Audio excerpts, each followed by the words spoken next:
So I'm going to talk about the dribbler. So here's a question that sometimes we get. I took baseline data for the long way, and my baseline data sheet looks like this. Now what do I do? So what you see here on this baseline data sheet is that this person was checked every half hour, which is what I told you to do if you're going the long way. And every single time this person was wet. www. So that's interesting. So the real question here is the interval really every 30 minutes? I mean, does this person really pee like clockwork every 30 minutes, which is what this implies? Or is it actually less than every 30 minutes? And I'm only picking it up every 30 minutes because that's how often I'm checking. So I need to figure that out because I can't assume it's 30 minutes. I have to figure out what it actually is. So I need to redo my baseline for at least 5 days.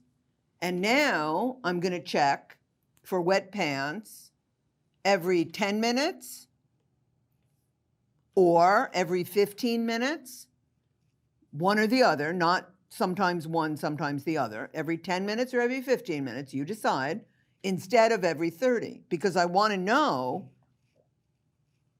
what it actually is. If the person is actually wet, if I say I take a 15-minute interval or a 10-minute interval, doesn't matter.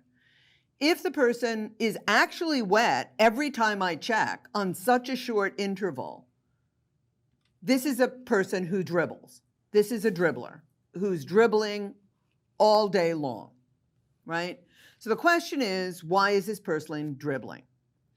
In my experience, this is a teenager or an adult, and I have worked with several dribblers in my lifetime, as has Katie. This is often an older individual who nobody's trained for all these years, and they're in a diaper or they're in a pull-up, and it's like, well, I just let her rip. You know, if I need to go, I just go, and it dribble. And it's just an artifact of not being trained. However, you can't assume that.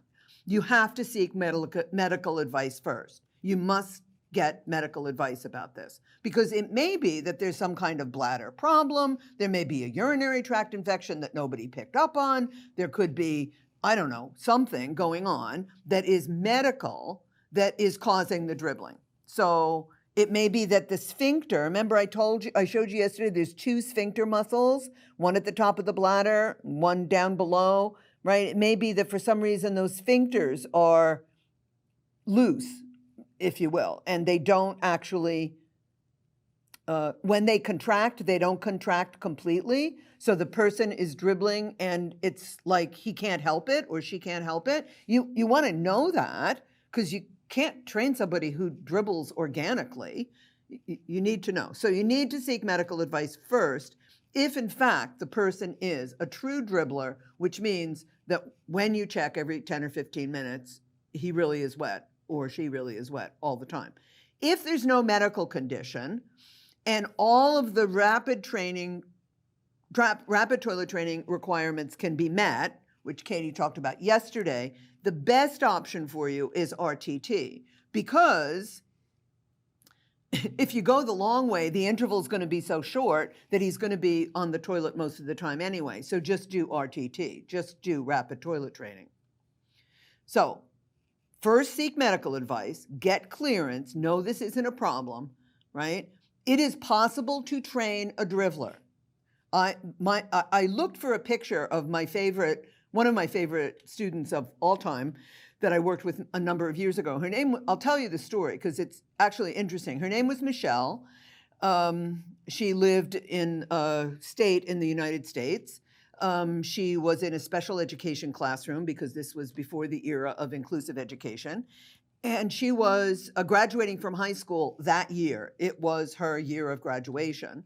And she was not toilet trained. And she had worked for a couple of years in a job placement at a local hospital in the laundry, where she had been responsible for preparing drapes and other kinds of things for sterilization.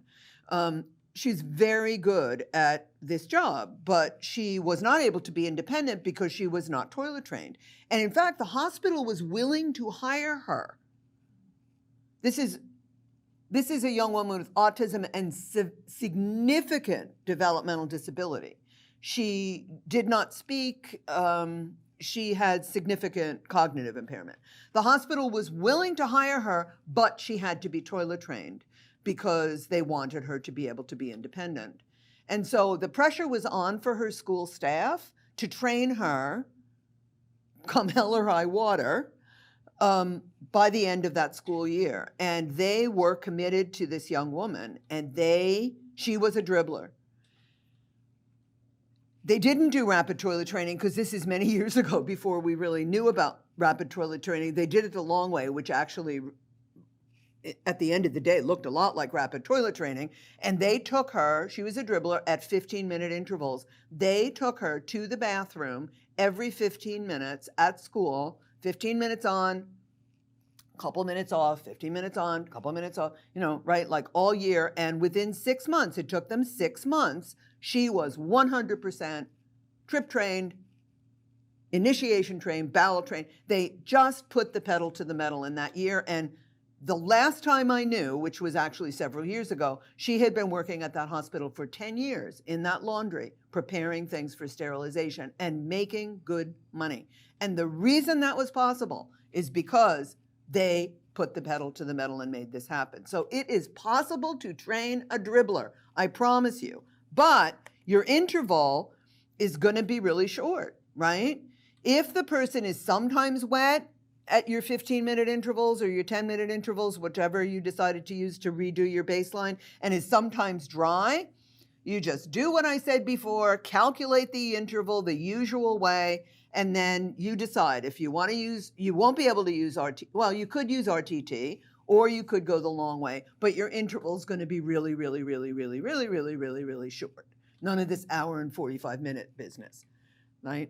So it's going to be a lot of work, but boy, oh boy, you will change someone's life at the end of the day if you can make this happen, especially if this is an older individual. So I would encourage you not to give up on your dribblers. Do you have anything to say about that? No, okay. All right, now I'm going to turn this over. Oh, the good news, I forgot this. The good news most of the time is that when you took baseline on the dribbler, or potential dribbler, that person was probably in a diaper, because it's okay to take baseline in a diaper as long as you can tell if the person is wet or not. If the person wasn't in a diaper, then this good news doesn't apply. But if the person was in a diaper when you took baseline, the fact is that when you're in training mode, remember that person is always, always, always in regular underwear. Many times, not with Michelle, unfortunately, but many times, dribbling is inhibited by the underwear. So once the person goes to underwear, dribbling might not actually be a problem anymore because the underwear feels really different than the diaper or the pull-up. The diaper or the pull-up feels kind of warm. I did this yesterday. Warm and squishy and right? When you pee in your underwear, it doesn't feel so warm and squishy. It's, like it's a bit more unpleasant.